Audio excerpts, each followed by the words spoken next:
Hello guys, I am Agathor and welcome to an armor guide for DayZ Standalone. In this video we're going to look at how clothing protects us from damage, which armor is best to wear to reduce damage taken, and the reason why we sometimes survive headshots. Starting with the basics then, there are 8 types of armor that reduce damage across 5 parts of our character's body.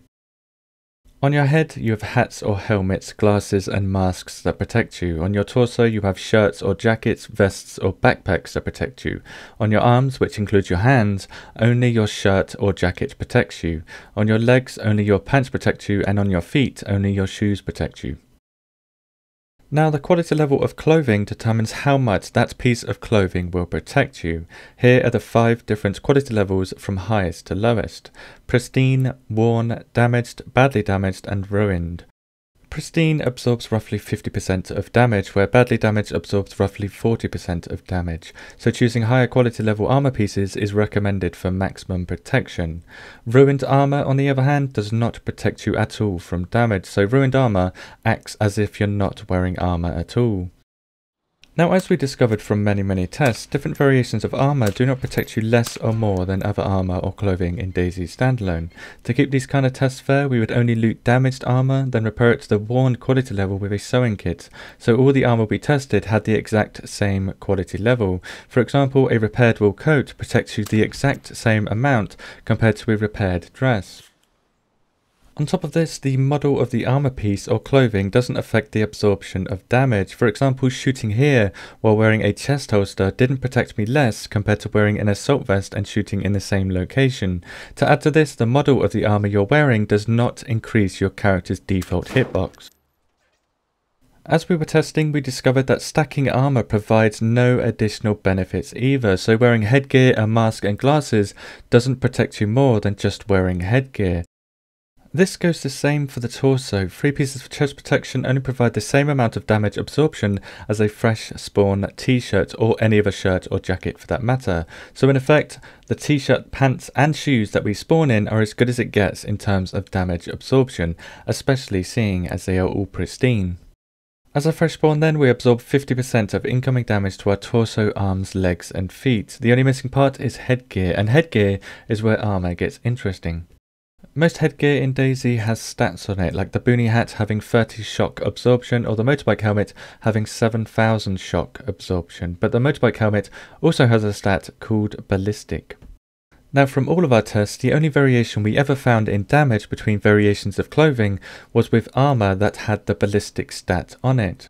For example, our test with the assault vest took 665 blood from us, but with the press vest, which has a ballistic stat of 2, that number was reduced by 10%, taking away 600 blood when we tested the press vest. The only vests that have the ballistic stat on them are the press vest, ballistic vest and the anti-stab vest. The ballistic vest yielded the exact same results as a press vest because it has the exact same ballistic value of 2, but the anti-stab vest has 0.1 ballistic value and as a result reduced damage by 0.5% compared to armor with no ballistic stat on it. This means for every 1 ballistic stat an armor piece has on it, that armor reduces incoming damage by roughly 5%. Unfortunately, apart from these 3 vests, only helmets have the ballistic stat on them.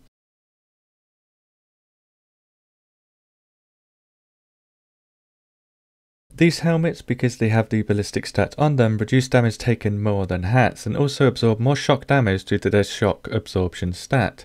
So wearing any one of these helmets is highly recommended to reduce damage taken to the head.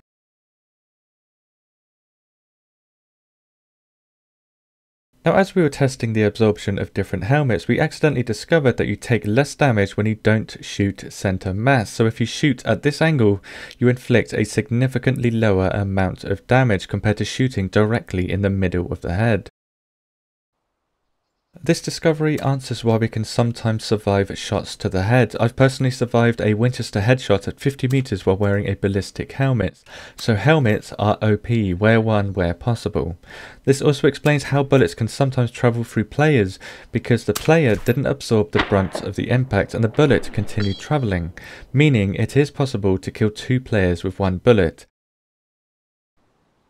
To conclude this video, all armor protects us the same apart from armor with stats on. A pristine press vest or ballistic vest is best for protecting our torso, and a pristine ballistic helmet is best for protecting our head. Stacking armor on a body part does not reduce how much damage that body part takes. Gloves offer no protection whatsoever. Hands are considered part of the arm in DayZ. The ballistic stat reduces damage by 5% per point of ballistic stat. The difference between pristine and badly damaged is about 10% damage absorption, and you can pretty much dress how you want to dress in DayZ Standalone as long as you're not naked.